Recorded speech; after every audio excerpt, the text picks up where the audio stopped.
बिरासटी में ख़बर ईंदा हलो त बिरासटी लॻे ॻोठ पनियल मेमण में चुल्ह जी चिणक मां मेमण बिरादरी जे 4 घरनि खे ओचितो बाहि लॻी वई। बाहि ॾिसंदे ॾिसंदे 4 घरनि जो अल तल ऐं माल जी लांडी खे साड़े रख करे छॾियो। मुतासिर मुख्तियार मेमण, इख्तियार मेमण, ज़ुल्फ़कार मेमण ऐं रोशन मेमण जे घरनि खे बाहि साड़े रख करे छॾियो।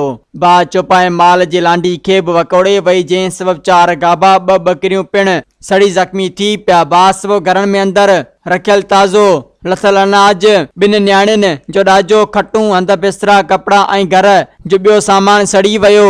बाहि सबबु ॻोठाणनि जो लखे रुपयनि जो नुक़सानु थियो। बाहि मुतासिर खुलियल आसमान हेठि वेठल इतलाह ते आसपास जा सभी ॻोठाणा ऐं फायर ब्रिगेड अमले पहुची ॻोठाणनि सां गॾिजी बाहि ते ज़ाब्तो आंदो। मुतासिरनि जी कंहिं बि सार न लधी, को बि सियासी नुमाइंदो तोड़े कामोरो संदन वटि लड़ी न आयो। मज़ीद ख़बरनि ऐं तफ़सीलात लाइ विज़िट कयो असांजी वेबसाइट www.awamiNewsHD.com ऐं ॾिसंदा रहो अवामी न्यूज़ HD।